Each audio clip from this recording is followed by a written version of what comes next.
And as we can see, the rate of change is going to get faster and faster, which is why it is very important for us to map out the future, and which is why I think what you are doing today is very crucial. The Future Skills Framework for the financial sector is a map of the future. What is going to happen to jobs in the financial sector in the next 3 to 5 years? It is not only going to help the banking and financial sector to plan ahead, it also allows workers currently in roles which will be impacted within the next few years to be alerted and therefore take action today to pivot to new roles or different roles.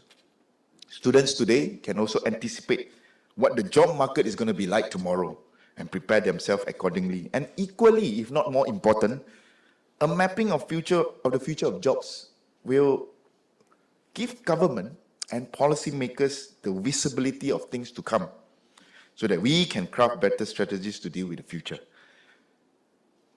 I want to congratulate the ASEAN Institute of Chartered Bankers, AICB, together with their partners, the Islamic Banking and Finance Institute Malaysia, the Malaysian Insurance Institute, for the success of this very important project. A round of applause to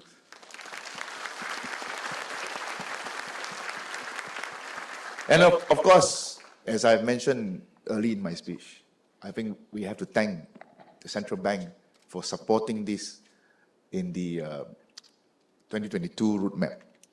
I think this is a foresight which is very important, not only for the financial sector, but as I will explain later, for policy making as a whole in this country.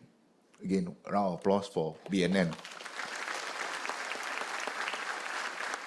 I'm not trying to attempt to overshadow today's announcement of the FSF for financial sector. Allow me to say this. Inspired by this very important work you have done for the financial sector, KESUMA, through our agency and think tank, Talent Corp, they are here today, represented by Mr. Thomas, the CEO, has been tasked way back in March to map out similar framework for 10 other strategic sectors in our country. These 10 sectors are the information, communication and technology, food manufacturing and services, pharmaceutical manufacturing, aerospace, electrical and electronics, wholesale trade and retails, chemical, medical devices, energy and power, and finally global business services. The future skills framework for these 10 sectors will take a similar methodological approach with added weightages on the impact of AI, digitalization, and green economy against these 10 sectors. It will be data-driven and industry-driven, and KESUMA can easily do this via our existing Future Skills Talent Councils, which are sectoral expert groups consisting of current professionals in each sector. The framework report will be completed by the end of September this year, and is expected to provide guidance in relation to over 4.5 million jobs in these 10 sectors.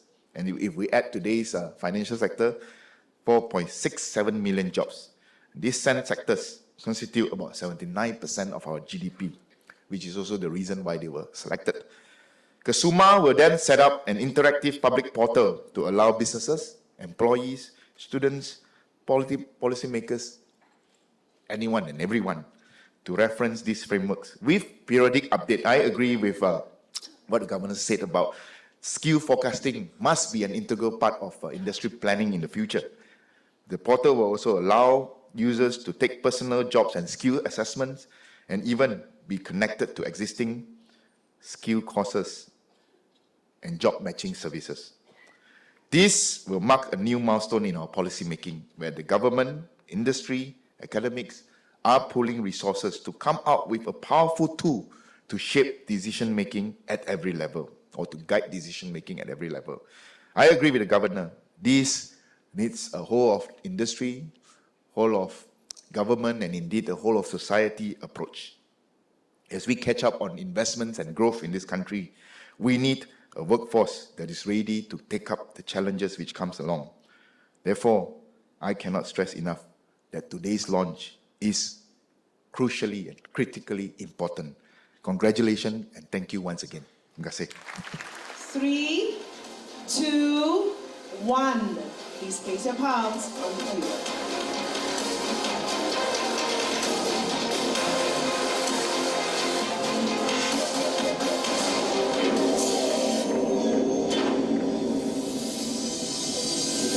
Malaysia's workforce is